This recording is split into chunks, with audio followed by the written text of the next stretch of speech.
So I've written for some games. Frontlines, Fuel of War from the illustrious Chaos Studios, Rocket Bowl, and St. Sinners Bowling from Large Animal. Such awesome technical writing projects as the real estate assistant and the personal litigation assistant. So I thought, yeah, it's awesome. Yeah, it's great. It's totally cool. So we're going to talk a little bit about applying agile principles to writing for games. Agile is basically a collection of best practices assembled into one methodology.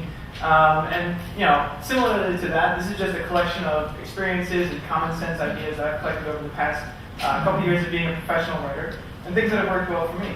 So let's start with some truths to the world. The first is that ninjas are totally awesome. It's pretty straightforward. And the Agile methodology, equally awesome, a great way to make games, as we've seen with Chaos. We recently rolled that out, and Large Animal's always had that. I think we can start by defining what a ninja is. The feudal era master, spy, or assassin, or that dude who steals your loot. Wow. Smoke bombs, very effective, good success rates, outstanding costumes. I wish this thing gave me like little timers, some sort of electrical shock or something like that, so someone could go. And then moving on to our definition of agile, basically it's that. Individuals and interactions over processes and tools, responding to change over following a plan, gives the team ownership of a product, and spreads out your deliverables via sprints, and ultimately delivers a much more polished final product.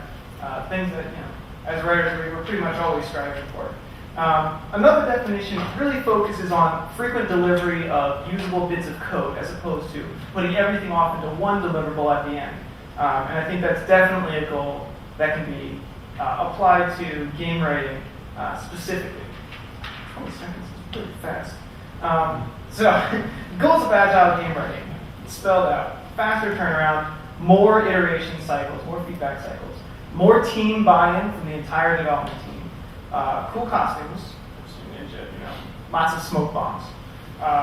Generally speaking, the way you start with an agile process is you need to have a foundation for it. You need to have two-way trust, right? The writer has to trust the development team that they're not going to replace them after their initial draft. It's out there really quick and it might not be as polished as if you had more time to iterate on it. And likewise, the studio has to trust that writer to take those iterations and constantly improve the piece of content so that it ends up right. And a good way to do this is starting small. Start with a small, non-critical piece of content. We actually started with loading screens, loading screen text. Tiny little bit, you don't need to debate form and fun and content in the same session. So taking that little piece of content, applying this process.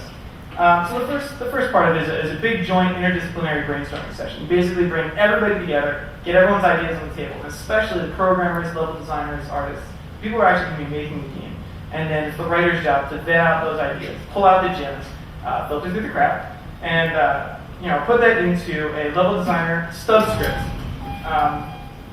So it says ninjas there everywhere. The stub script is something we stole from Relic. Is basically a level designer script that specs out just the informational structure, the core gameplay pieces, and maybe some dialogue here or there if there's something that the level designer wants to suggest. Now, this is one sample of that. You can see just in brackets you have base direction, suggestions for lines, sort of a rough situation. This is actually from a chapter for a book I wrote for Drew. So, there you go. So, very, very easy to turn around. You get these out real quick. And then the next process is to take that stub script from the level designer and then add your basic rough dialogue, narration, environmental narrative, blocking, direction, all the things that are going to set the scene that you can pass off to your artists and level designers to create that scene. And this is what that might look like. So you can see we're starting to flesh out some of that direction in here. We still don't have final dialogue, which is counterintuitive to most writers. But we're basically getting those dependencies out of the way and starting to give ourselves more time to iterate on that dialogue. So after that, you get into a more standard writing process, a concept review.